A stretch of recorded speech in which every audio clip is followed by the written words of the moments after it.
maana mmejua neema ya Bwana wetu Yesu Kristo, jinsi alivyokuwa maskini kwa ajili yenu, ingawa alikuwa tajiri, ili kwamba ninyi mupate kuwa matajiri kwa maskini wake.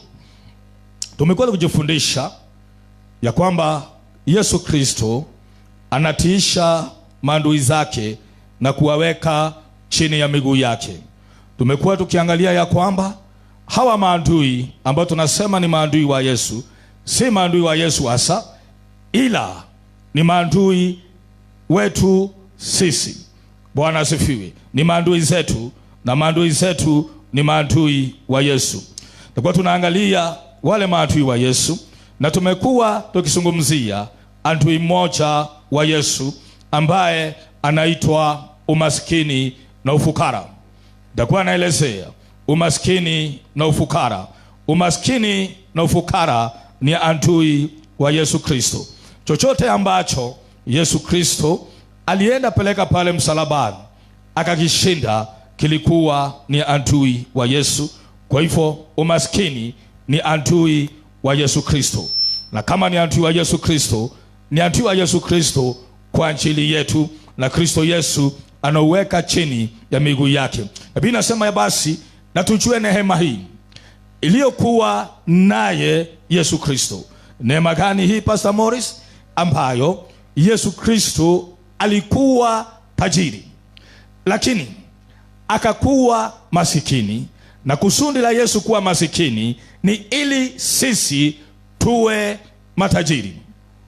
Silaha ambayo Yesu alitumia kushinda umasikini ni yeye kuwa masikini ili sisi tuwe matajiri.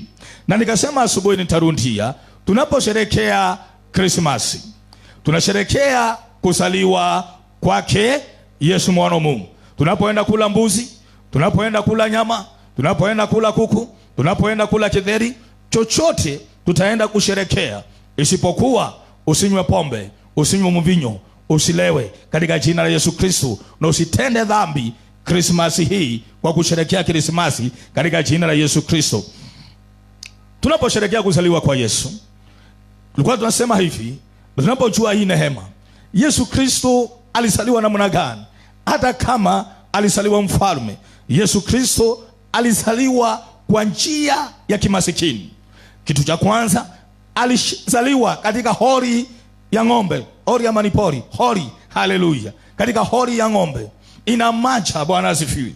Hakuzaliwa katika hoteli, hapakuwa na room ya Yesu kuzaliwa. Mali alipata pa kuzaliwa ni katika hori ya ng'ombe. Ina macha katika njia ya kimasikini. Tukaona ya kwamba tangia kuzaliwa kwake, kuzaliwa kwa Yesu katika njia ya umasikini, alipozaliwa tu, hapo ndipo mwanzo wako wa kuwa tajiri ulianzia. Narudia tena, kuzaliwa kwa Yesu sawa sawa na neno ambalo tumelisoma, shika vizuri. Binasema na tujue neema hii. Neema gani?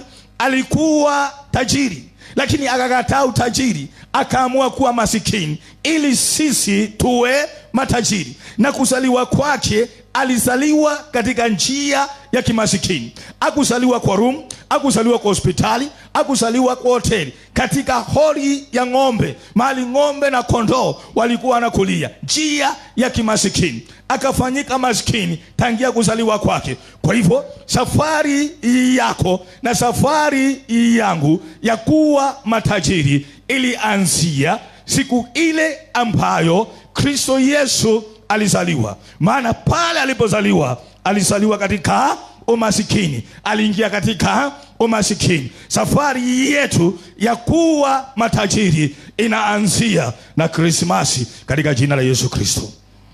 Haleluya, haleluya. Safari yetu ya kuwa matajiri inaanzia na Krismasi, inaanzia na kuzaliwa kwake Yesu mwana wa Mungu. Mwaka huu na wasi katika jina la Yesu, tunaposherekea Krismasi, kitu kimoja kiwe ndani mwetu. Tunasherekea sisi kuwa matajiri katika jina la Yesu Kristo. Tunasherekea sisi kuwa matajiri katika jina la Yesu. Tunasherekea na rundia sisi kuwa matajiri, sisi kuwa na mali katika jina la Yesu. Sherekea na ufunuo, sherekea na ufahamu katika jina la Yesu. Bila sema na tujue neema hii, neema gani? Alikuwa tajiri lakini akafanyika masikini ili sisi tuwe matajiri. Umaskini wa Yesu ulianzia wapi? Pale alipozaliwa. Alizaliwa katika hali ya kimasikini, katika pahali masikini, ulianzia pale. Na umasikini wa Yesu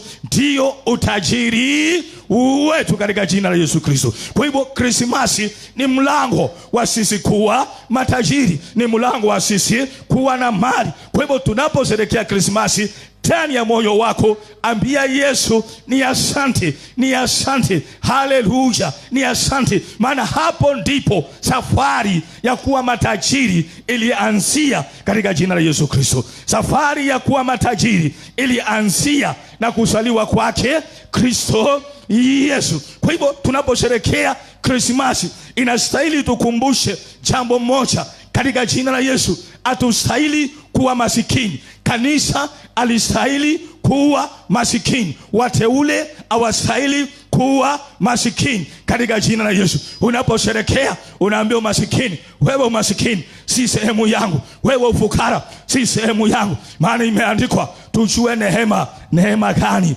Alikuwa tajiri akafanyika masikini ili mimi na wewe tuwe matajiri. Kwa hivyo Krismasi ni safari, ni mwanzo ya mateule kuwa matajiri, ni mwanzo wa mateule kuwa na mali katika jina la Yesu. Sema amen, haleluya. Na tunaanzia Disemba hii kuwa matajiri. Sema amen. Tunaanzia Disemba hii katika jina la Yesu. Tunaanzia tunaposherekea kuzaliwa kwake Kristo Yesu. Biblia inasema na tujue neema hii. Alikuwa tajiri akafanyika masikini ili sisi tuwe matajiri. Haleluya, Bwana asifiwe. Kwa hivyo umepata ufunuo. Krismasi ndio mwanzo wa teule kuwa matajiri, ndio mwanzo wa sisi kuwa matajiri. Na tukifuata mafundisho, tukifuata neno lake, tutakuwa matajiri katika jina la Yesu. Biblia inasema tujue neema hii. Kwa hivyo siri ya kuwa matajiri imo katika kujua hii neema. Ni neema gani hii? Ni neema gani hii? Siri imo hapo katika kujua hii neema. Neema ni hii: alikuwa tajiri akapeana utajiri wake, akaachilia utajiri wake, ndio akawa maskini, ili kupitia yeye kile alipeana, kile alitoa, na sisi tuwe matajiri katika jina la Yesu. Kwa hivyo hii neema ni neema ambayo linasema ni ya kutoa. Na Paulo anazungumza pale 8 kuanzia mstari wa 1 wa Korintho wa pili. Tulisema lakini nitarundia kwa ajili ya wala kuwa pamoja nasi, na siku hiyo mitambo iliharibika, kwa hivyo haiko online.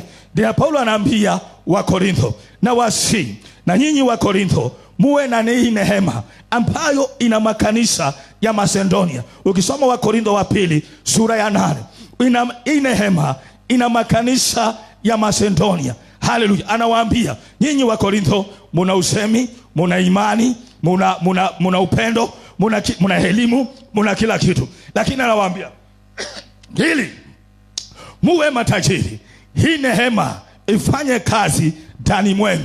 Lazima muwe na neema ya kutoa katika jina la Yesu. Na kwa tunaangalia siku ya Jumapili, nitarundia kwa kasi ndio tuendelee. Na Paulo akawa anafundisha kanisa na akawa anatufundisha ya kwamba hii neema ya kutoa, hii neema ili fanyie mtu kazi, tukaona ya kwamba lazima mtu mwenyewe awe amefanya uamuzi wa kutoa. Hebu kieni mkono. Nasema first a willing heart. A willing heart. Si katika msukumo. Usisukumwe na chochote, usisukumwe na yeyote kutoa.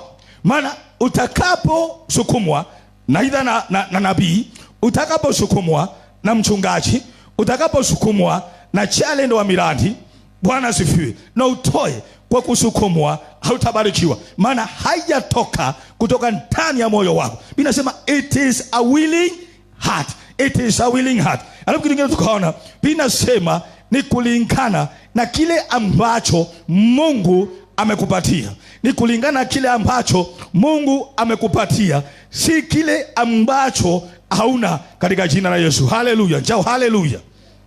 Bwana asifiwe. Na tukaona ya kwamba si maandiko, si neno la Bwana uchukue deni kuja kutoa sadaka.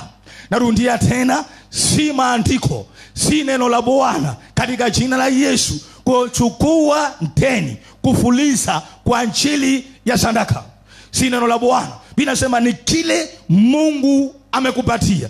Kama unajua hauna kitu mikononi mwako, njoo na roho inayotaka kumtolea Bwana katika jina la Yesu. Mwambie Bwana, ni bila hujanipatia kitu.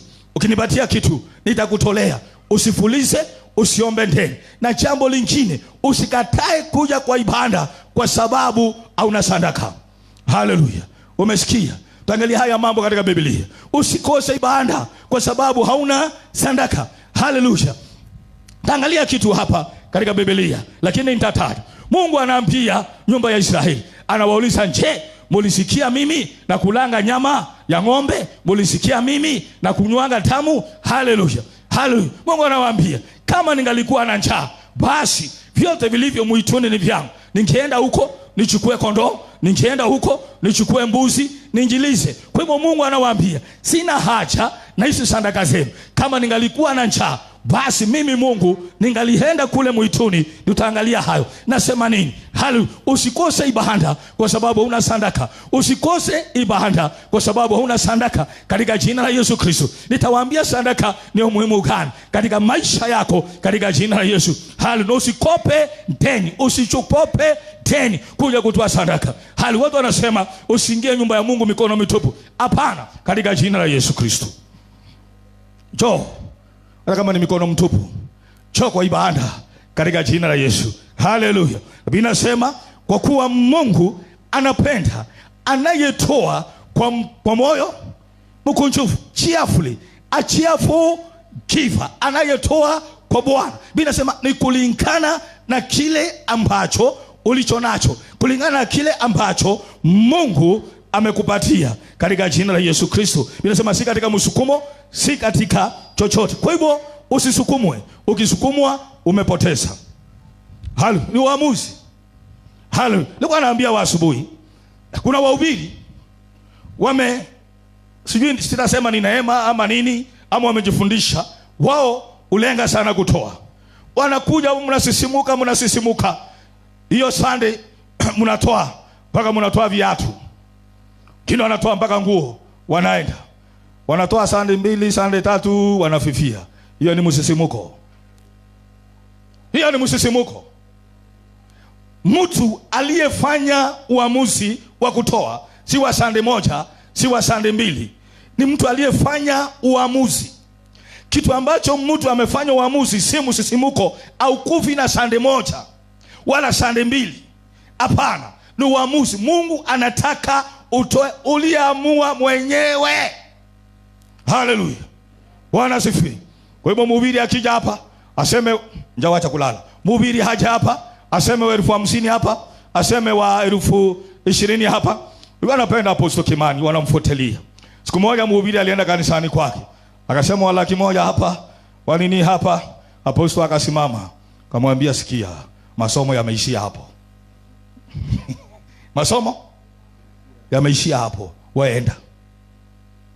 Bwana asifiwe. Kwa sababu ile ni ile injili ya eat and run.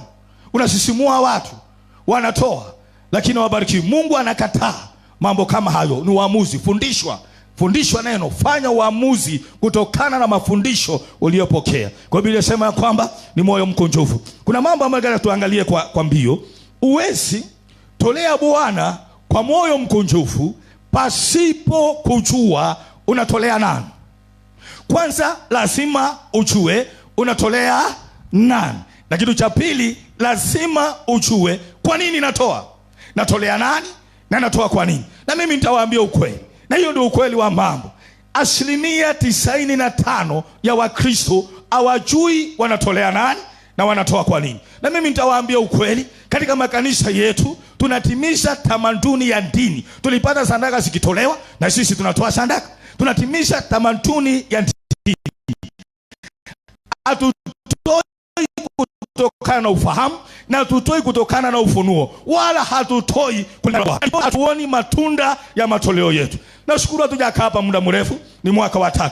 Lakini hata kama ni mwaka wa 3, tunastahili, kuna watu ambao wanaweza kusimama na wakasema hakika nalitoa, nimeona matunda ya matoleo yangu. Neno la Bwana si uongo, neno la Bwana ni kweli. Kile neno la Bwana limesema ni ukweli. Kama umetoa, basi panastahili pawe na matunda sawa sawa na vile neno la Bwana lilivyosema. Basi kama hakuna matunda, kuna kitu ambayo iko mbaya mahali. If there's no fruit for your giving, there must be something very, very wrong. Na kuna siku hata moja neno la Bwana limekuwa liko makosa, wala Mungu amekuwa kwa makosa. Ni sisi. Na sababu kubwa ni kwamba hatuna ufahamu, hatuna ufunuo, hatujui tunatolea nani wala tunatoa kwa nini. Tunatimiza tamaduni ya dini. Tusitimize tamaduni ya dini hapa katika jina la Yesu Kristo. Unapotoa, toa kwa ufahamu, toa kwa ufunuo sawa sawa na neno lake, kama vile Mungu anavyosema katika jina la Yesu. Kwa hivyo lazima tujue tunamtolea nani, jambo la kwanza. Ama tunatoa kwa sababu gani, jambo la kwanza. Tusomewe Zaburi 24:1-2 mbio mbio.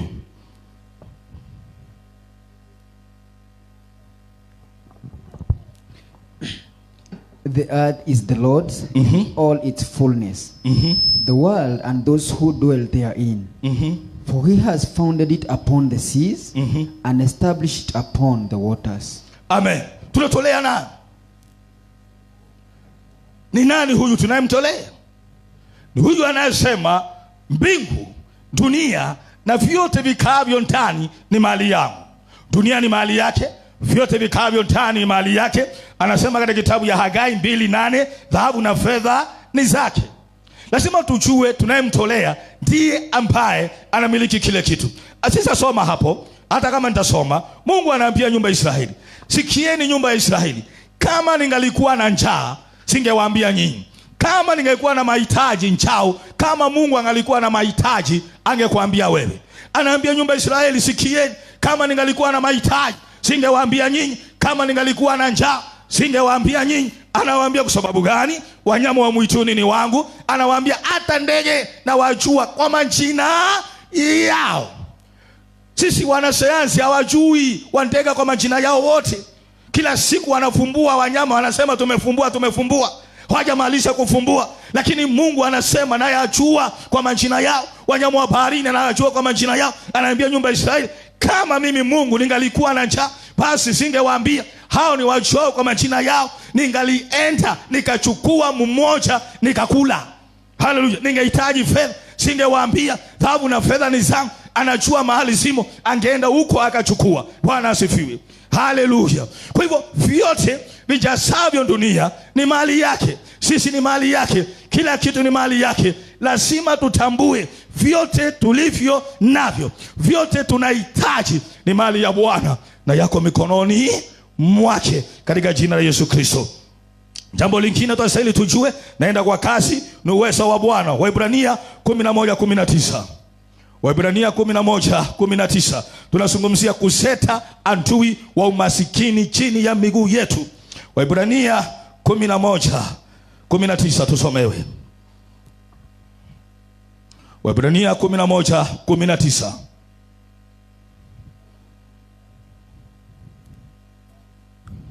The Bible says that Abraham reasoned that, Hebrews 11:19. Yes. Abraham reasoned that God could even raise the dead, and so in a manner of speaking, he did receive Isaac back from the dead. Amen. Umesikia uwezo wa Bwana kutoa. Hapa Biblia inasema Abraham alipoambiwa atoa Isaka, binasema kuna kitu kimoja ambacho Abrahamu alijua. Na ndiyo sababu Abrahamu hakusita. Hata Mungu alipomwambia Abrahamu, chukua siku 3. siku 3 ufikirie vizuri. Siku 3 alipewa ya kusafiri, ni afikirie vizuri kabisa, apige hesabu zote amalize. Mungu alitaka siku 3 Pastor Morris. Abrahamu apige hesabu zote amalize, afikirie vizuri, utakuwaje, kutaendaje na Sara. Akirudi nyumbani ataambia Sara mtoto ameenda wapi? Atamwambia mtoto ameenda. Unaona kuambia Sara akienda, maana jua Sara angemwacha. Na ukweli Sara angeachilia Isaka. Mtoto wa peke yake tena wa uzee. Hatunaenda kumtoa sadaka. Hapo ndio angejua Sara ni nani. Kwa hivyo hakumwambia. Kwa hivyo Mungu alitaka Abrahamu afikirie vizuri, afanye uamuzi. Na ndivyo Mungu anataka tunapotoa katika jina la Kristo Yesu, katika jina la Yesu Kristo, tutoe kutokana na uamuzi wetu mwenyewe uliotoka ndani ya mioyo yetu. Si kwa sababu ya mashindano, si kwa sababu ya msukumo. Niliwaambia asubuhi, kuna kijana rafiki yangu, sasa ni mzee, ako kule Mombasa, na siku zile kuna mzee walikuwa wanashindana naye kanisani.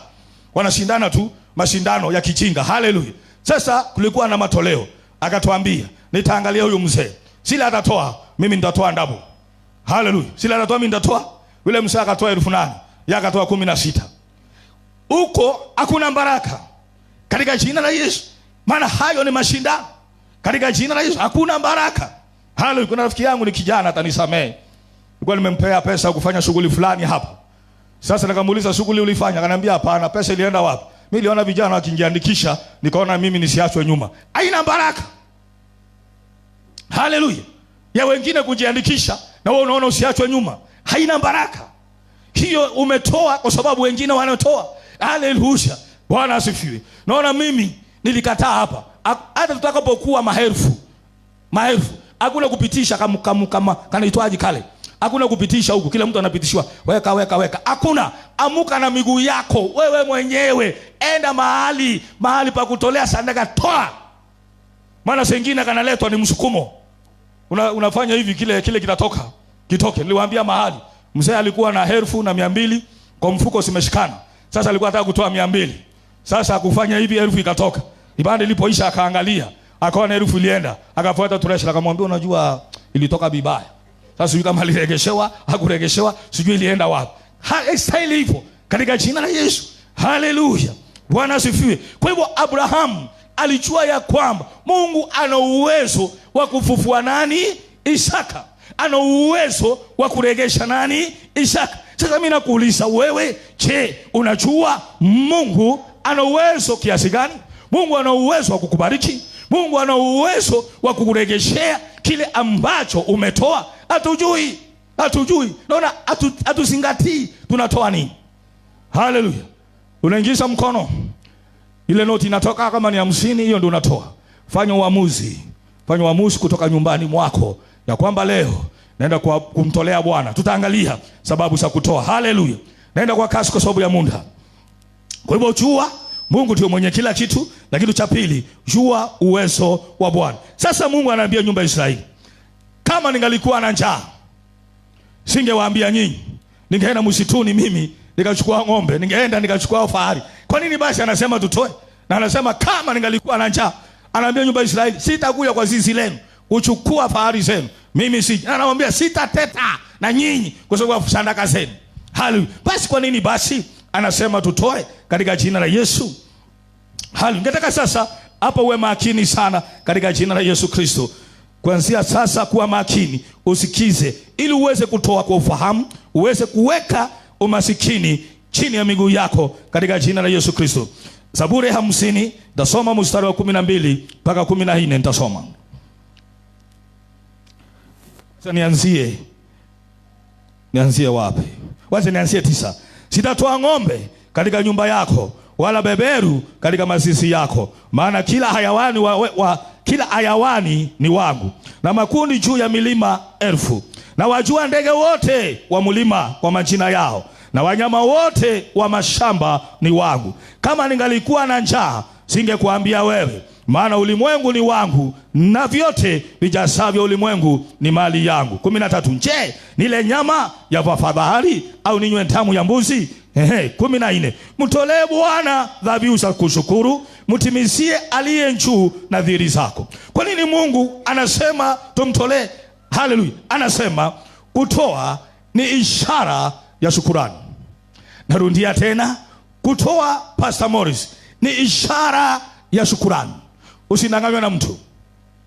Usidanganywe na mtu.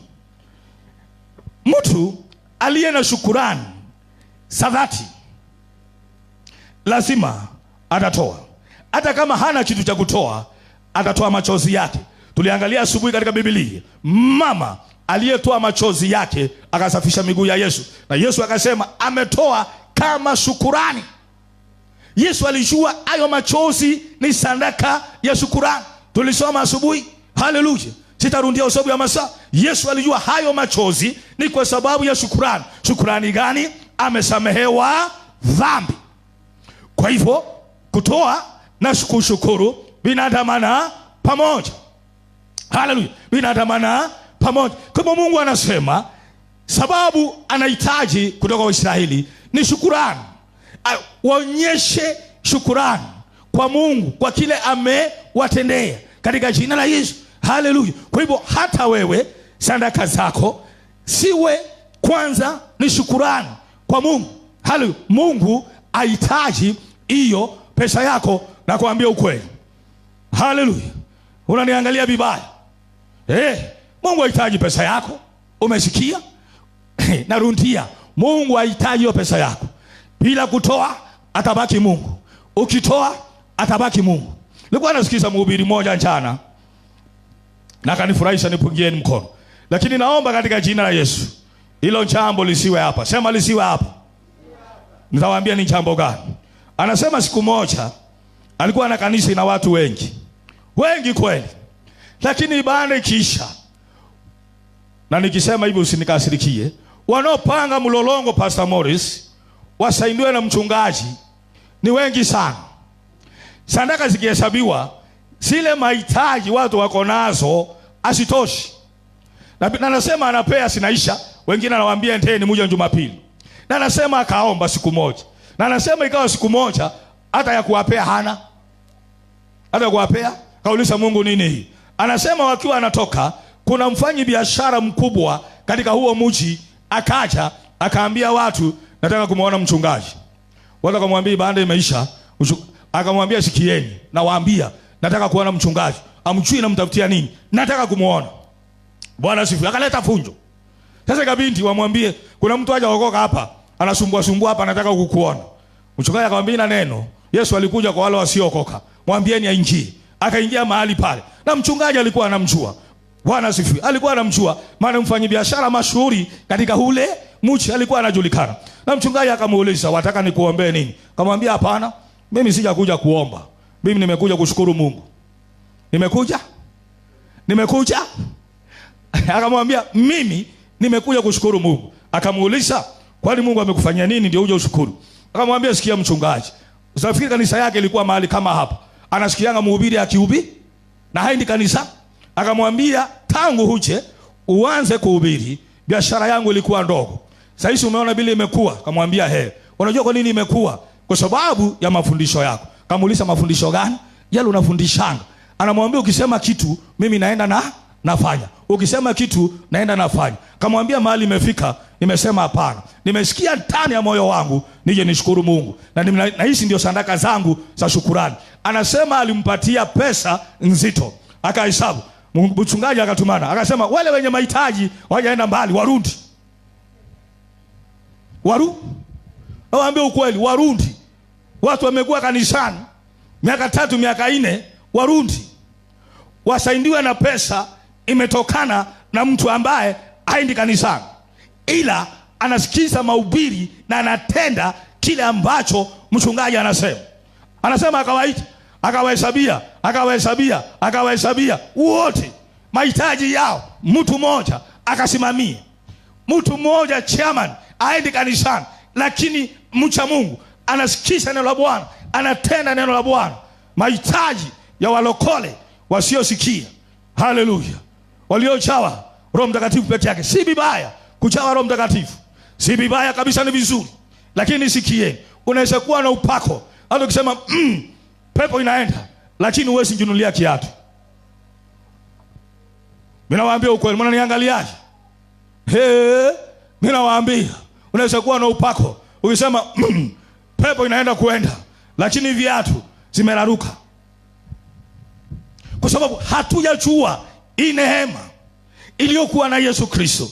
Bwana asifiwe. Haleluya. Akaja na sadaka za shukrani, akatolea Bwana na akarudi kwa biashara yake. Na akamwambia mchungaji, mimi nakusikiza, natenda kile unasema. Hata kuokoka niliokoka ukiombea watu. Bwana asifiwe. Haleluya. Lakini vizuri kukusanyika. Sijui alimwambiaje mambo ya ibada. Kwa hivyo Mungu anasema sadaka za shukrani. Na kitu cha pili anawaambia, pia ningetaka nyinyi wana wa Israeli mulipe nadhiri zenu. Kulipa nadhiri zenu kunaonyesha heshima na kumcha Mungu. Heshima na kumcha Mungu. Kuweka nadhiri na kutolipa, mimi nakwambia, ukisema ni mcha Mungu unadanganya. Hiyo ndio ukweli wa mambo. Hata mkiniangalia vibaya, huo ndio ukweli wa mambo. Anayeweka nadhiri na hatimishi nadhiri, amchi Mungu wala hajui Mungu ni nani. Maana Mungu linasema usiweke nadhiri kwa wepesi. Si Mungu amekwambia, si ni wewe umeenda kumwambia. Hiyo ni misa. Haleluya. Kwa hivyo mlio na nadhiri hapa siondoeni. Wala wasimu niliwaambia, kama umeweka nadhiri, hata kama ni mtu amekufa hapa na tunachanga kazikwe, lipa nadhiri yako kwanza. Achana na mazishi. Hata kama ni harusi Simon, achana nazo, lipa nadhiri kwanza. Hiyo ndio itaonyesha Bwana kumcha, hofu yako kwa Mungu. Na hapo ndipo Mungu atakuwa na imani nawe. Unajua tunadanganya. Hapa tunaomba. Haleluya. Bwana asifiwe. Acha nitumie Bena. Bena anambia pastor, tutaleta kamera 2. Pastor, tutaleta. Mimi nawauliza, kabla mmoja leta kamera 2, kabla mmoja niletea Prado. Haleluya. Kabla mmoja niletea ile 200 uliandikisha ya kulipa ukumbi, unalipa. Na nadhiri uliweka. Pastor Morris, wauliza washirika wako. Haleluya. Sasa mbona unaniangaliaje? Na si hata kwamba hatuna pesa, lakini atusingatii nadhiri. Nadhiri si mchezo. Mungu anasema sadaka za shukrani kisha lipa nadhiri. Nadhiri ndio onyesha unamcha Mungu kiasi gani, una hofu ya Mungu kiasi gani. Uliomwekea nadhiri. Nadhiri inasema ondoa isije karibu kazi ya mikono yako. Kwa hivyo sadaka za shukrani toa katika jina la Yesu Kristo. Kile Mungu amekufanyia, kuwa na sadaka za shukrani. Kama una sadaka, toa machozi, toa wimbo. Katika moyo wako ujae shukrani. Lakini Mungu anaambia Israeli sadaka za shukrani. Mtu tusomee Proverbs 3:9. Na nilisema asome, naenda kwa kasi kwa sababu ya muda.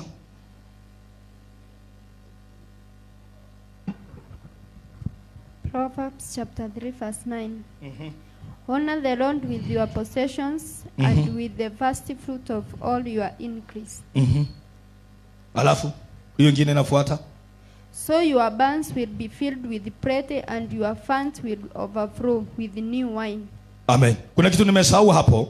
Wacha nisome ndio niingie hapo katika jina la Yesu. Mungu anaambia nyumba ya Israeli, mtakapo niabudu na sadaka za shukrani na mlipe nadhiri zenu, anawaambia ukaniite siku ya mateso. That's 15 linafuata pale. 14 inasema mtolee Mungu dhabihu za kushukuru, mtimizie aliye juu nadhiri zako. Ukaniite siku ya mateso, nitakuokoa na wewe utanitukuza. Kwa Mungu anasema utakapomshukuru sadaka za shukrani na kuondoa nadhiri zako, utakapomuita siku ya mateso, hakika Bwana atashuka. Atashuka. Kwa hivyo angalia shukrani zako, angalia nadhiri zako. Kwa nini unamuita Bwana kwa mateso na hakuji? Angalia nadhiri zako. Angalia kutoa kwako, una shukrani ndani ya moyo wako. Unashukuru Mungu, kuna shukrani. Nasema utakaponiita nitakuitika siku ya mateso, anasema na wewe utanitukuza. Maana Mungu anataka umtukuze katika jina la Yesu. Sababu nyingine ya kutoa, binasema ni kuabudu Mungu. Ni kuabudu Mungu, maabundu na sadaka. Binasema muabuduni Mungu na sadaka zenu. Muabuduni Mungu na mali yenu. Mheshimuni Mungu na mali yenu. Binasema hapo ndipo atakapofanya nini? Soma tena Jackie.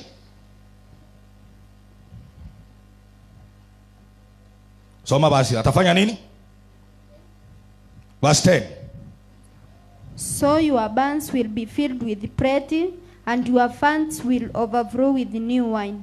Anasema hapo ndipo ghala zenu zitajaa. Kwa nini? Kwa utele. na anasema mizabibu yenu, hapo ndipo italeta divai mpya. Hakuna upya wa fedha, upya wa chochote pasipo kuabudu Bwana na mali zenu. Tutafika hapo, kwanza nisiingie sana katika jina la Yesu. Na Biblia inasema hapo ndipo ghala zenu zitakapo ongezeka. Ni nini kitafanyika? Tusomewe wa Korintho wa pili 9, ile ni somo 2:9-8 mbio mbio. 2 Corinthians 9 verse 8. And God is able to make all grace abound toward you, that ye always having all sufficiency in all things may abound to every good work. Amen. Binasema Mungu ataleta utele namna gani? Hapa ndio tumesoma na Paulo tumezungumzia tena. Anasema na Bwana atakupea neema yote. Na Bwana atakupea neema yote. Katika haya maisha, katika kazi yako, chochote utakuwa na neema. Neema ni nini? Ni kibali ambacho haukustahili kuwa nacho. Ni kibali ambacho haukustahili kuwa nacho. Haukustahili kuwa nacho kwa sababu gani? Kuna vitu ambavyo sinasema huyu asibarikiwe, huyu asifanyike hivi, huyu asifanyike hivi. Wachawi wananena, waganga wananena, wanafanya masingaumbwe, wanafanya kila kitu. Lakini mimi nasema naye Mungu atakupatia neema. Acha niwaambie, kama kuna kitu kilishinda shetani 10 nilo, Pastor Morris, kinaitwa neema. Ndio Bwana anasema tumeokolewa kwa neema. Shetani hawezi uliza swali, "Sasa Bwana, kwa nini huyu umemwokoa na babu yake alikuwa mganga mkubwa?" Yesu anamwambia ni kwa neema. Neema ni kibali. Hakustahili, lakini hivyo hivyo Mungu amemrehemu. Hakustahili kuwa tajiri, lakini hivyo hivyo Mungu amemrehemu.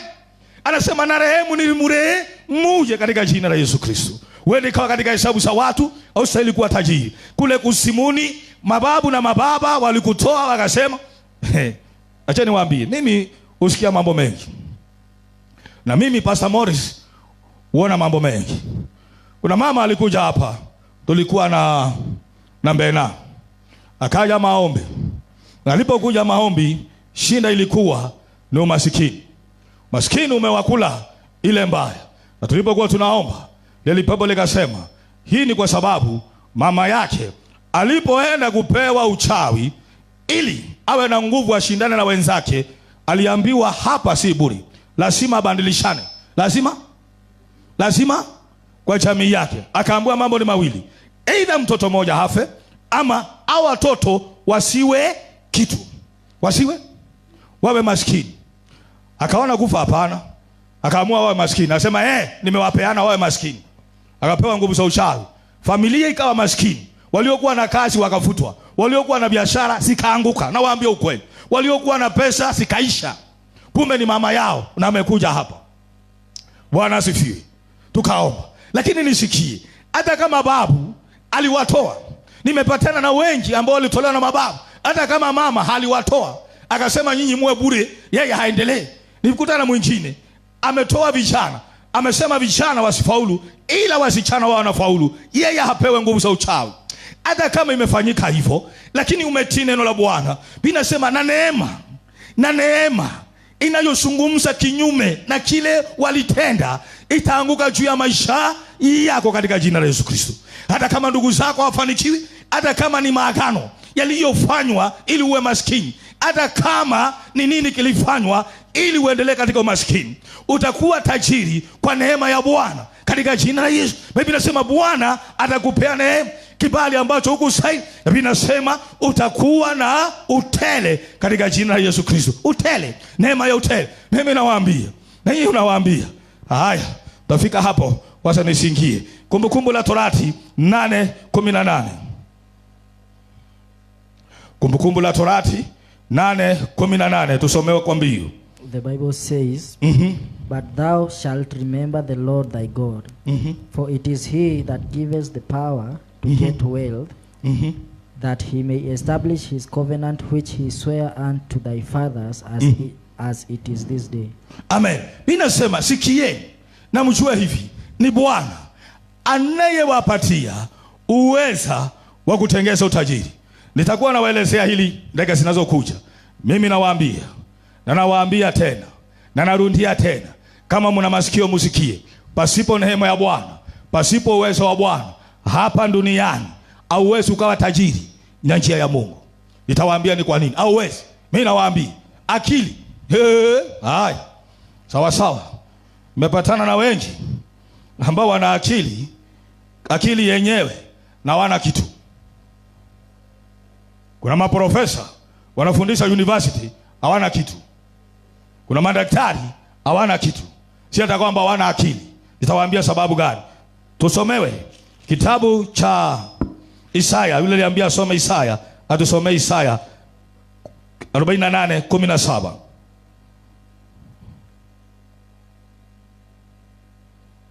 Nafikiri ni Dr. So.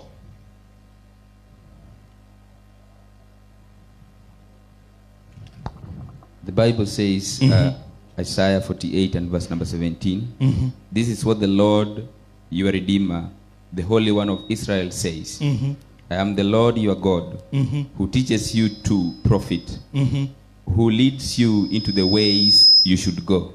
Amen. Inasema ni mimi Mungu Bwana wenu, naye wafundisha kutengeza faida. Ni mimi Bwana Mungu wangu, naye wafundisha kutengeza faida. Mungu asipokufundisha kutengeza faida, hauwezi tengeza faida. Tutaangalia kwa nini. Basi nataka tuangalie kwa nini. Kwa nini Mungu afanye haya mambo? Na kwa nini atake utoe ndiye afanye haya mambo? Kwa nini Pastor Morris Mungu asikubariki tu? Kwa nini usiwe tajiri tu? Kwa nini utoe? Kwa nini ufanye hayo mambo? Katika jina la Yesu na damu takatifu yake Yesu mwana wa Mungu. Tusomewe Luka 4:6.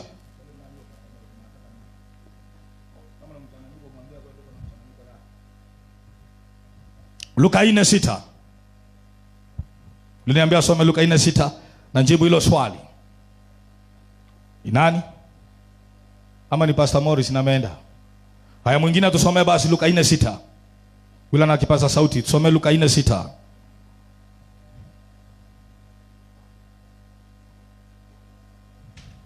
Hakuna mtu amefika hapo.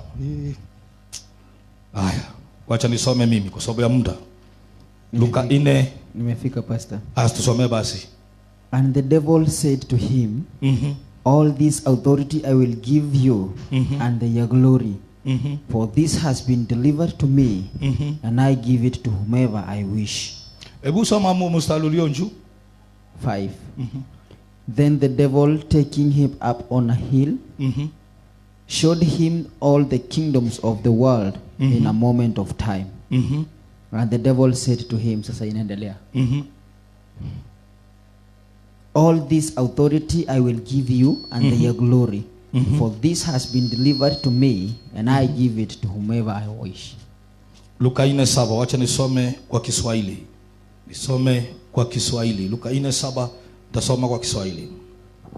Ibilisi akamwambia, nitakupa wewe enzi yote na fahari yake, kwa kuwa himo mikononi mwangu, nami umpa yeyote kama nipendavyo. Basi wewe ukisujudu mbele yangu, yote yatakuwa yako. Napenda tafsiri ya Kiswahili na zile zinasema utawala wote na fahari yake. Shetani anaambia Yesu, sikia Yesu, kuna kitu ambacho hujui. Utawala wote ulimwenguni, fahari yote hii, mali yote Yesu nayeona yako kwangu mimi. Yako? Nimepewa mimi. Na angalia, Yesu amwambii shetani umesema uongo.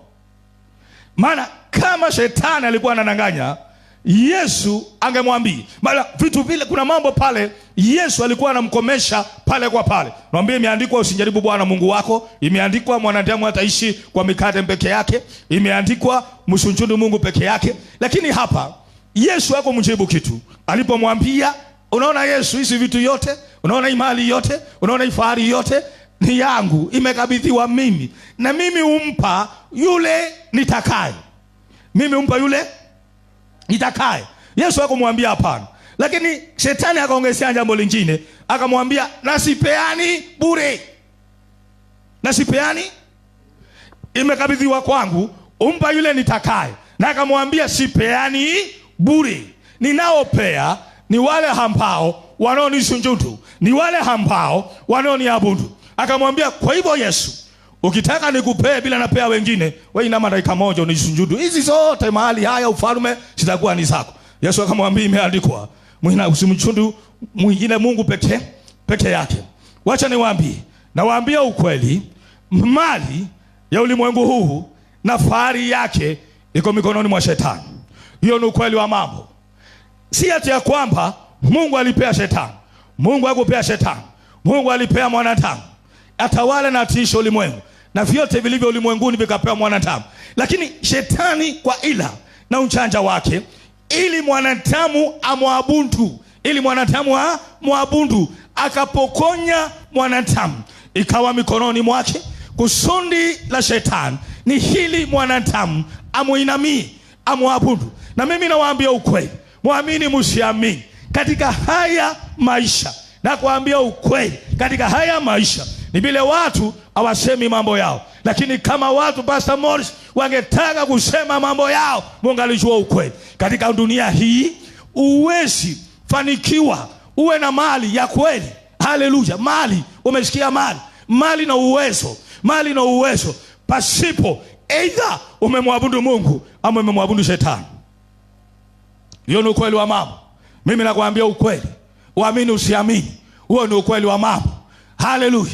Naposema mali ni mali. Haleluya. Naposema mali ni mali. Naposema utajiri ni utajiri. Si kibanda ya mboga watu wanarogania.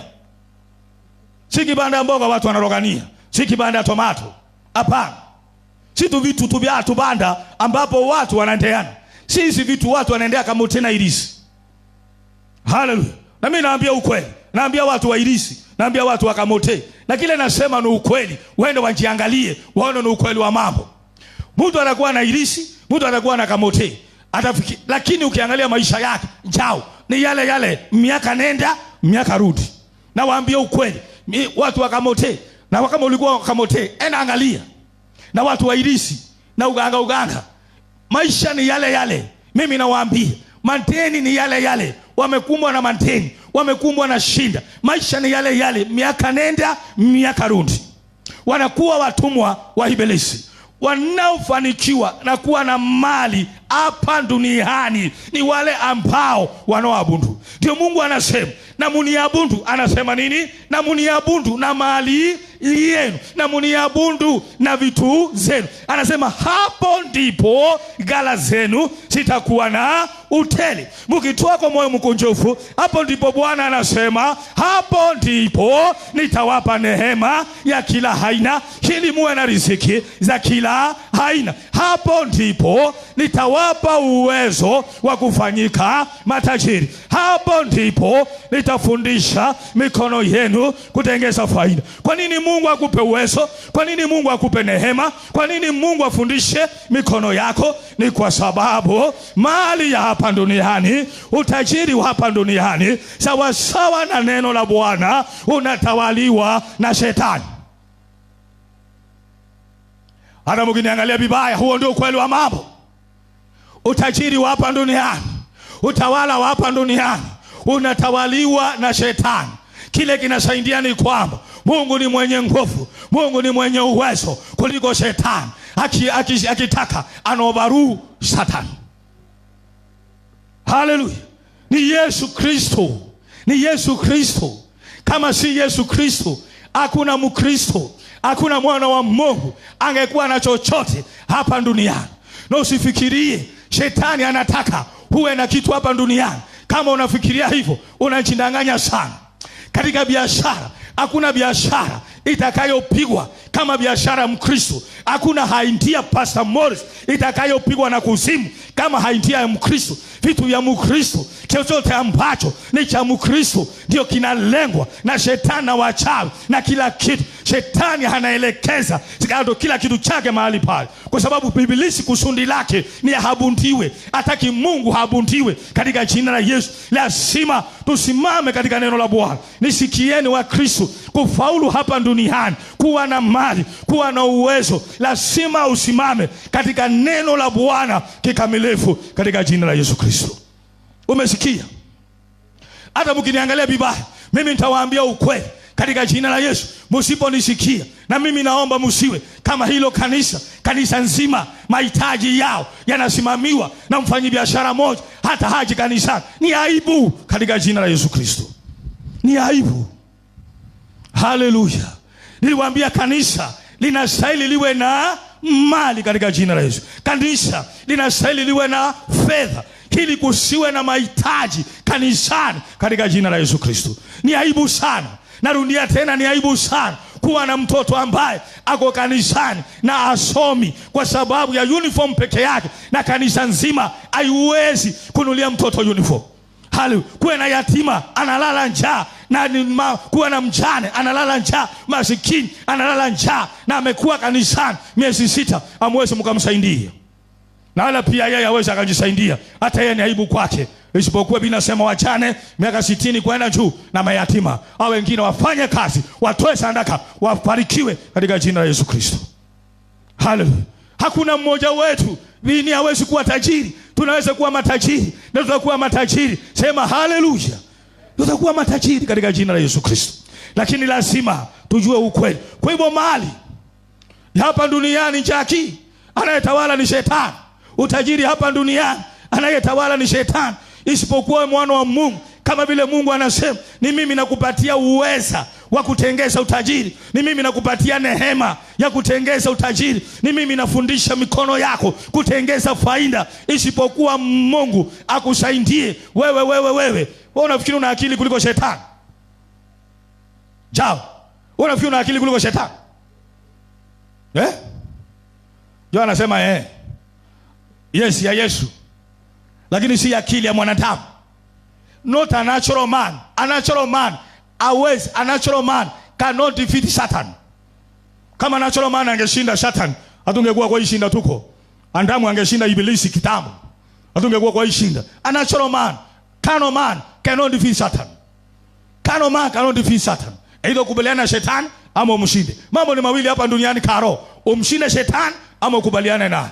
Lakini sisi tumemshinda, tutamshinda katika jina la Yesu Kristo. Hatukubaliana na ibilisi, wala kamwe hatukubaliana na ibilisi na wala hila zake na njama zake. Kwa hivyo lazima Mungu akuwezeshe, akupatie uwezo wa kumshinda shetani, akupatie neema ya kumshinda shetani, akupatie akili. Anasema ni mimi naye kufundisha, akupatie idea. Bila sema akuongoze katika njia. Kwa sababu gani? Kwa sababu ya ibilisi mwovu. Yeye ndiye amekalia mali ya ulimwengu. Walimwambia Yesu, sote ni zangu.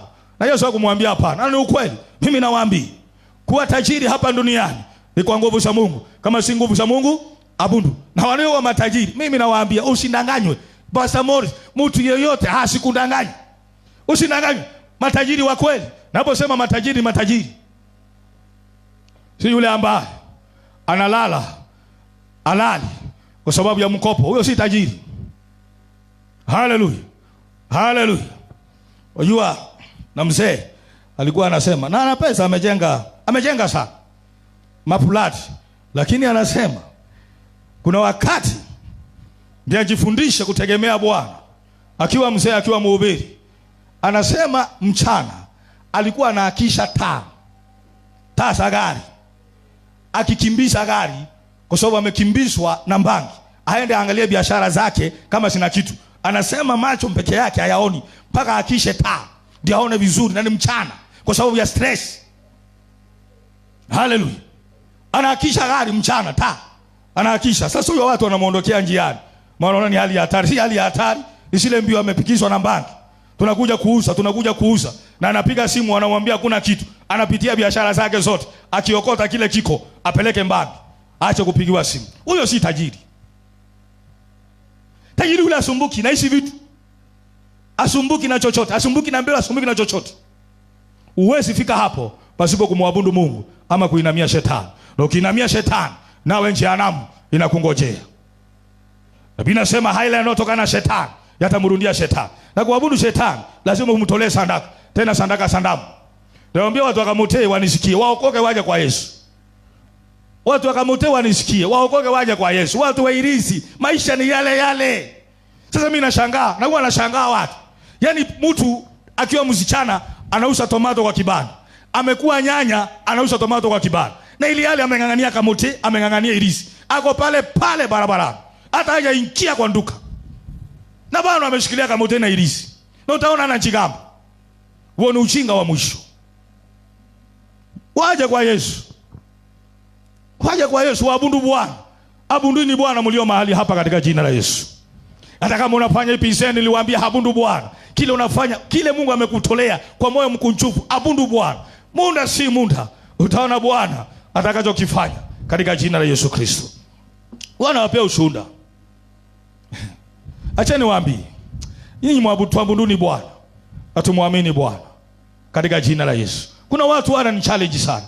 Mmoja ni rafiki yangu, na Yesu anaposema nitawapa neema, nitawapa, umesikia chairman, nitawapa neema ya kuwa na riziki za kila aina. Neno la Bwana liposema hivi, neno la Bwana ni kweli katika jina la Yesu Kristo. Wewe tena kile neno la Bwana nasema, hayo mengine mwachie Mungu. Yeye anajua. Huyu rafiki yangu anawatolea ushuhuda. Hallelujah. Bila ambavyo Mungu alimuinua Pastor Morris, ni njia ya kushangaza. Yeye mwenyewe hakutarajia. Na wacha nikwambie, wewe unasumbuka kwa sababu haujui Mungu atakuja na njia gani. Ile njia Mungu atakuja nayo njao ni njia usiyotarajia. Ni njia hukuwaza, hukufikiria, hukuiona. Mungu atakuja na njia ambazo hukutarajia, hukufikiria, hukuwaza, hata zingine au kuomba. Ila yeye mwenyewe, maana Mungu ni mwaminifu, anaambia Israeli, sikieni, ni mimi Mungu na wapa uwezo wa kutengeza mali. Ili nifanye nini? Kwa ajili ya agano. Anawaambia kwa ajili ya agano langu, kwa ajili ya kulinda agano langu. Wewe tena kile Mungu amesema, yeye atatetea neno lake. Anasema neno langu nimelitukuza kuliko jina langu. Mungu anatetea neno lake kuliko jina lake. Na sisi tumepewa jina. Kwa jina mapepo yanaenda, kwa jina magonjwa yanaenda, lakini anasema amelitukuza neno lake kuliko jina lake. Anaambia Israeli, na wapa uwezo wa kutengeza mali kwa sababu ya agano langu na baba yenu, ili niwadhibitishe katika nchi ambayo nimewaweka. Hamuwezi dhibitika katika nchi pasipo mali. Kanisa haliwezi dhibitika katika nchi pasipo mali. Usindanganywe. Usindanganywe na mtu. Roho Mtakatifu ni mzuri, lakini pasipo Roho Mtakatifu, pasipo pesa, Pastor Morris, hutakuwa dhabiti. Kanisa maskini haliwezi kuheshimiwa na serikali. Na ndio hapa njao, wewe ni mwanasiasa, hakuna siku hata moja tutaalika mwanasiasa ati haya tuchangie. Usidhubutu kumwalika. Kama anakuja hapa, akuja kwa ibada, aketi asikize ibada, atoe sadaka kama watu wengine, na hakuna kutangaza ametoa ngapi. Hakuna hapa Pastor Morris. Huyo Pastor Morris mwanasiasa, njao ni mwanasiasa. Hakuna kutangaza hapa ametoa milioni 10. Atoe anyamaze. Kweli, atoe nyamaze. Hallelujah. Atoe nyamaze katika jina la Yesu Kristo. Atoe nyamaze. Yo kutangaza kazi gani? Na kuna siku tutaalika, wakita kuja kusawa, wakijungua na sisi sawa. Kama tunajenga, watujenge na sisi. Lakini siku ya kutangaza hapa, siku kujionyesha hapa. Hallelujah. Hiyo tumekataa katika jina la Yesu. Mungu anatupatia uweza wa kutengeza faida. Kwa hivyo wanasiasa hawawezi wakaheshimu kanisa. Hawataheshimu kanisa. Wanaheshimu namna gani? Mnapatia platform, wanatukana watu kwa platform zenu. Tunawaabudu wanasiasa. Hawataheshimu kanisa, na wala Mungu hataki hayo katika jina la Yesu Kristo. Hallelujah. Kanisa pasipo pesa, utahubiri injili na nini? Hallelujah. Mtaenda kurusini na nini? Mtaenda kuomba stima za wenyewe. Mama, tunakusii tupe stima, ni lisali moja tu, lisali moja tu. Huyo mama ataokoka, mnaenda kumuomba stima, na hajaokoka, na nyinyi mmeokoka, mhubiri na stima zake bure. Watu hawajaokoka Pastor Morris, watu ambao nisikizeni, waulize swali na wauliza. Tumeenda sokoni, sisi wenyewe tunajua ni kitu hatuna, ndio tunaitisha sadaka. Si hata kwamba tunataka watu waabudu Mungu. Tulisoma Jumapili, Mungu alisema kwanza jitoe wewe.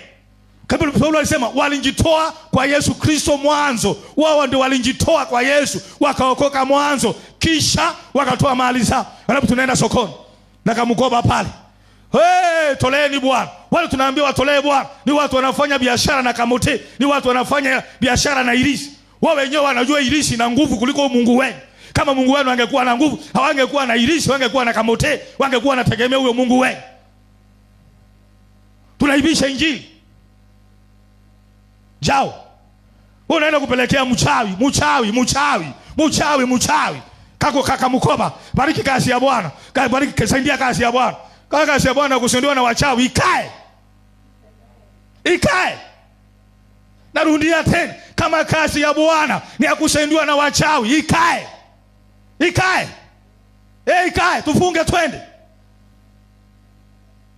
Kama ni ya kusendiwa na watu wakamote, wenyewe wameweka vitu chini pale ya biashara zao, ndio tunaenda bariki kazi ya Bwana utabarikiwa. Bariki hakuna. Sitaki hiyo mimi katika jina la Yesu. Niende nikalime. Mkafanya kazi nyingine. Siku inamia tu cha. Haleluya. Itafanyika isipokuwa sisi wenyewe tuende sawa sawa. Na shetani anataka hivyo. Shetani anashangilia kweli kweli. Mumeenda kwake kuomba msaada kuzimu katika jina la Yesu. Haleluya. Tutaomba msaada kuzimu. Tutatii neno la Bwana, tutabarikiwa katika jina la Yesu Kristo. Siku sitakuja. Mimi wanapenda Mungu. Nani ameenda Evans Gate? Ile lami Pastor Morris iliwekwa na mtu mmoja. Kutoka barabarani mpaka juu mlimani, mtu mmoja wa kanisa akaweka lami zaidi ya kilomita 1. Kwani unafikiri lami hapa kuwekwa kilomita 1 serikali pesa ngapi? Pastor Morris anasema kilomita 1 ni milioni ngapi? Zaidi ya 10. Akaweka. Zile kaburo zimewekwa na mtu mmoja. Mtu mmoja tu. Mtu mmoja. Inawezekana katika jina la Yesu Kristo. Msikiti, umesikia msikiti unachangiwa? Umesikia harambee kujenga msikiti? Umesikia harambee kujenga zile za Kihindi? Nyinyi kanisa mlilogwa na nani? Paulo anauliza, nikisema hivyo msicheke. Paulo anauliza wa Galatia, nyinyi wa Galatia mlilogwa na nani? Sura ya 4. Anauliza, nyinyi wa Galatia mlilogwa na nani? Mwanzie kwa roho, mmalizie kwa mwili. Kanisa mlilogwa na nani? Mlilogwa na nani? Wanasiasa waabudu shetani. Mnajua kabisa ni waabudu shetani. Mnawaalika waje wasaidie kujenga kanisa. Leo mnafikiria shetani atakuja kanisani kwenu na pesa yake iko hapa. Atakuja sana. Sisi katika jina la Yesu hautafanya hivyo. Mungu atatubariki. Mungu atatubariki. Mungu atatubariki. Mungu ubariki watu. Nilikuwa nasikiza mhubiri. Hata njusi bishop alikuwa anapatia ushuhuda. Ule jamaa alikuwa anatuhubiria, yule mhubiri bishop. Alikuwa anatuhubiria kule mkutano wa pastors. Alisema twende tuangalie gari yake tuione. Na sikopa tuambia muangalie gari kwa hapo nje. Angalieni magari yote. Ile gari mtaona kubwa kuliko zingine ni huyo mhubiri. Akasema issue si hiyo, lakini nataka niwape ushuhuda. Hiyo gari alipewa na mshirika wake aliyekuja kanisani bila kitu. Akamfundisha, akashika neno, akabarikiwa. Mwishowe akamuita askofu, akamwambia nataka kukubariki. Akampa gari yenyewe. Na alikuwa ana kitu. Alikuwa anasikiza mwingine. Kijana alikuja kanisani. Ana kitu wafula. Analala kanisani. Mhubiri akamsaidia. Akaanza kuuza hizo vitu za mafuta, akaendelea akanawiri. Mwishowe akawa na kisima chake. Siku moja akampigia simu akamwambia tukutane hapo. Akafikiria ametoka kumlaki. Akamwambia unaona ile ndege ni yako. Njeti. Mimi nawaambia, njeti. Akapea mhubiri wake shukrani. Hakuabudu shetani. Niliwaambia hii mambo muache katika. Semeni amen. Semeni amen. Haya mawazo muache. Biblia inasema awazavyo mwanadamu hivyo ndivyo halivyo. Wewe ukiona gari kubwa inatembea barabarani, hiyo ni ya muabudu shetani. Hiyo ni ya muabudu shetani. Hiyo mpaka wanauza madawa ya kulevya. Wewe. Ukiona gari kubwa mahali, hiyo ni ya muabudu shetani. Hiyo anauza madawa ya kulevya. Huyu Mungu wetu kwani hana uwezo wa kutubariki? Ana uwezo. Sasa kwa nini wewe ufikirie kila aliye na gari kubwa ameabudu shetani? Kila aliye na nyumba kubwa ameabudu shetani? Haleluya. Chiona umebarikiwa na Mungu katika jina la Yesu Kristo. Na Mungu ubariki. Walikuwa nawapatia ushuhuda. Samahani. Ndio nimalizie. Walikuwa nawapatia ushuhuda. Huyu alikuwa namjua na rafiki yangu, mke wangu anamjua. Rafiki yangu Pastor Morris anamjua. Sitamtaja kwa hapa Ruido. Vile alivyofanyika tajiri. Njia za Mungu si njia za mwanadamu. Walifungua garage. Walifungua nini? Hakuna, mimi niliwaambia, hakuna mahali Mungu hawezi akakutembelea. Wewe. Mimi nakwambia, hakuna mahali Mungu hawezi akakutembelea. Hiyo kibanda ya mboga anaweza kukutembelea. Hiyo saluni anaweza kukutembelea. Pastor Morris, Mungu akiamua kukubariki, hakuna mahali hawezi akakutembelea. Walikuwa na garage tu. Na kawa pale asimamie. Walifungua wakiwa wazee kadhaa, akapewa pale asimamie. Na mkubwa mmoja wa serikali, sitamtaja, akapeleka gari lake mahali pale litengezwe. Walikuwa hawajuani. Akapeleka gari. Na gari likashughulikiwa. Na akafurahi. Na nina hakika ni Mungu alimtuma pale. Hata kufurahi, ni Mungu aliweka furaha ndani yake ili asaidie jamaa. Na akamuita, na akamuuliza, kuna kitengo fulani sitakitaja ya kisalama. Yes, usitaje Pastor Morris, najua unaijua. Hallelujah. Najua Pastor Morris anaijua, asitaje. Akamwambia magari yake vitu sawa, asifanyiwi tenda. Hizo asifanyiwi tenda. Wala asiandikwi. Ni watu wanapewa kazi. Ni watu wanapewa kazi. Ya kwanza alipewa ni kusafirisha magari kutoka Mombasa hadi Nairobi. Hicho kitengo analipwa. Kuanzia pale wakajuana na wakubwa. Wakajuana, akaanza kupewa kazi ya kuagiza vitu za hicho kitengo nje. Hallelujah. Na pesa anapewa. Leo si mwenzetu. Alifanyika nini? Mtu alipeleka gari lake garage. Mkubwa wa serikali akafurahi, akamwambia njoo, tunaweza kupa kazi, wewe ni mzuri. Na hivyo ndivyo aliomoka. Na hivyo leo ni tajiri. Mtu ambaye anaweza kununua helikopta lakini shilingi 2 anazo. Hallelujah. Anatumwa ananulia. Unafikiri helikopta inatengeza faida kiasi gani? Si milioni 2, zaidi 20. Muaminini Bwana katika jina la Yesu Kristo. Muaminini Bwana katika jina la Yesu Kristo. Tembeeni katika njia za Bwana katika jina la Yesu Kristo. Na kitu cha pili, tenteni sawa sawa na kile Mungu anachokisema katika jina la Yesu. Wacha niende kwa muda. Jambo lingine linalotendeka wakati ambapo tunatoa, tusomewe Genesis 22:18 na Revelation 1:18. Waliambia wasome kwa kasi, naona muda umeenda sana. Genesis 22:18. In your seed all the nations of the earth shall be blessed, because you have obeyed my voice. So Abraham returned to his young men, and they rose and went. Revelation 1:18. Revelation 1:18. Revelation 1:18. I am he that liveth and was dead. Behold, I am alive forevermore. Amen. Kwa sababu ya muda, wacha tuachie hapo. Tutaendelea Januari nayo mafundisho. Maana haya sitaki kukimbia. Tutaendelea Januari. Tarehe 4 tutaanzia hapo katika jina la Yesu. Naposema tarehe 4 simanishi 28 hatutakuwa wengi ndio watakuwa merundi. Tarehe 4 katika jina la Yesu tusimameni. Tutaanzia hapo tarehe 4 tukiendelea, tukishika malango ya mwaka wa 2026. Hallelujah. Kwa hivyo kila mmoja wetu anaweza akawa tajiri, na tutakuwa matajiri katika jina. Sema nitakuwa tajiri. Sema kwa imani. Sema kwa uwezo na nguvu za Mungu na neema ya Mungu nitakuwa tajiri, tena tajiri mkubwa, tajiri mwenyewe katika jina la Yesu Kristo. Inua mikono yako tuombe. Baba yetu na Mungu wetu, katika jina la Yesu na damu takatifu yake Yesu mwana wa Mungu, ni asante Baba kwa ajili ya siku ya leo.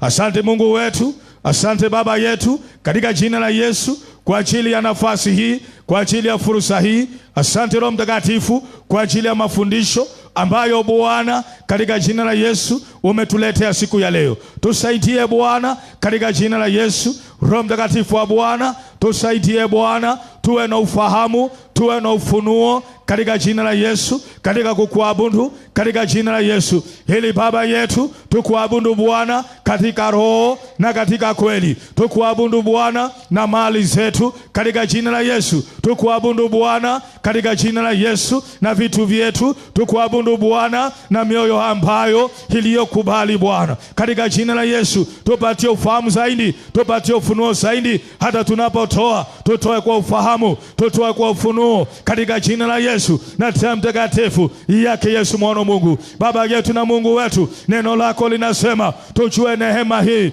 Kristo Yesu alikuwa tajiri akafanyika maskini ili sisi tuwe matajiri. Tunajua kuzaliwa, hata tunapojikumbusha kuzaliwa kwake Yesu mwana wa Mungu. Baba, katika jina la Yesu alizaliwa katika hali ya kimasikini, na mahali pale Bwana ndio safari yetu pale Bwana ndio safari yetu ya kuinuka Bwana ilianzia. Baba yetu Mungu wetu, katika jina la Yesu na Roho Mtakatifu yake Yesu mwana wa Mungu, safari yetu inaanzia Bwana Christmas Bwana ya kuwa matajiri, pale ndipo inaanzia. Na Baba, ninaomba hata tunaposherekea katika jina la Yesu safari Bwana ya kanisa hili, safari Bwana ya watu hawa ya kuwa matajiri, ianzie hapo, ianzie hapo, ianzie hapo katika jina la Yesu. Tusamehe Bwana mahali pale ambapo hatujakuwa waaminifu na matoleo yetu na dhabihu zetu, mahali pale ambapo hatukutoa Bwana kwa ufahamu Mungu, kwa ufunuo Bwana. Tusamehe Mungu katika jina la Yesu. Na Baba, naomba, umesema ya kwamba tukikurudia Bwana, tukitubu dhambi zetu, tukurudia Bwana, nawe umesema ya kwamba utatuponya Bwana. Baba yetu na Mungu wetu, naomba kama mtu binafsi, naomba mchana wa leo kama kanisa Bwana, mahali ambapo Mungu tulihumishwa Bwana kwa kutojua Bwana jinsi ya kukuabudu na mali zetu Bwana, kwa kutojua Bwana jinsi ya kukutolea. Baba, ninaomba mahali ambapo Ibilisi mwovu alituoma Bwana, aliumisha Bwana na mapato yetu, akaumisha Bwana na biashara zetu, akaumisha Bwana na kazi zetu. Baba wa mbinguni, umesema ya kwamba tukikurudia Bwana utatuponya Bwana. Baba, ninaomba siku ya leo Bwana katika jina la Yesu, hata Yesu mwana wa Mungu, tunaposherekea kusaliwa kwako Baba yetu na Mungu wetu, naomba mchana wa leo ya kwamba Baba yetu safari pia Bwana ya uponyaji Mungu, safari Bwana ya urejesho Bwana, ninaomba Mungu wetu, ninaomba Baba yetu, ewe Baba wa mbinguni utendaye makuu, ewe Baba wa mbinguni utendaye makubwa. Neno lako linasema katika jina la Yesu, zaidi ya yale tunaomba, zaidi ya yale tunafikiria, hayo ndiyo Baba uyatendayo Mungu. Ewe Mungu wetu, ewe Baba yetu utendaye makuu, ewe Mungu wetu, ewe Baba yetu utendaye makubwa, Mungu wa ishara, Mungu wa miujiza, uliye na uwezo wa kutupatia Bwana, uwezo wa kutengeza mali, uliye Bwana unayetupatia neema Bwana ya kupata riziki mbalimbali Bwana, ufundishaye mikono yetu kutengeza faida. Baba, tunaomba katika jina la Yesu uponyaji wako, uponyaji wako mahali ambapo roho ya umasikini iliingia Bwana, hiyo roho ya umasikini ninaikemea Bwana mchana wa leo katika jina la Yesu. Hiyo roho ya ufukara ninaikemea mchana wa leo katika jina la Yesu. Roho ya madeni mali ilingilia itoweke Bwana, roho ya madeni ninaikemea katika jina la Yesu. Roho ya madeni ishindwe katika jina la Yesu.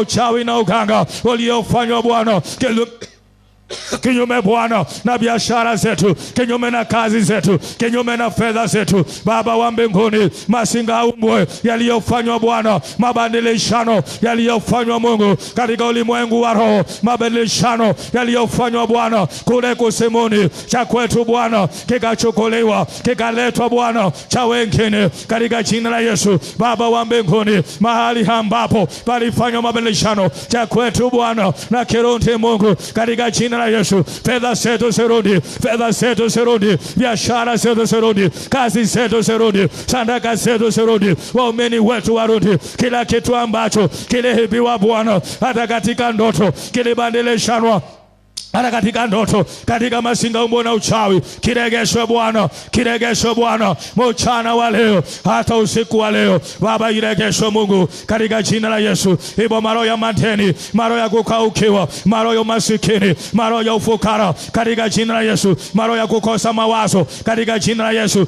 ya kukosa matumaini, tunayakemea, tunayakemea, yashindwe Bwana hizo hali Bwana, na situondoke Mungu kwa njia zako Baba. Ninaomba ufungue milango kama ulivyosema, utupatie neema kama ulivyosema Baba wa mbinguni, utupatie uwezo kama ulivyosema, ufundishe Bwana na mikono yetu kutengeza faida kama vile ambavyo ulivyosema. Utubariki Bwana, utubariki Bwana mchana wa leo. Ninaomba Bwana baraka zako Mungu ulisombariki nazo Abrahamu, kwa kuwa Baba imeandikwa, ulimbariki Abrahamu akawa na mali mengi Baba wa mbinguni, ulimbariki Isaka, ulimbariki Yakobo, hata waleo Bwana ni wewe unayebariki. Naomba Bwana baraka zako juu ya huduma hii, naomba Bwana baraka zako juu ya kanisa hili, naomba Bwana baraka zako juu ya watu hawa Baba wa mbinguni. Milango iliyofungwa ya biashara Mungu, milango iliyofungwa ya mapato Bwana, milango iliyofungwa ya riziki Bwana Baba wa mbinguni, hiyo milango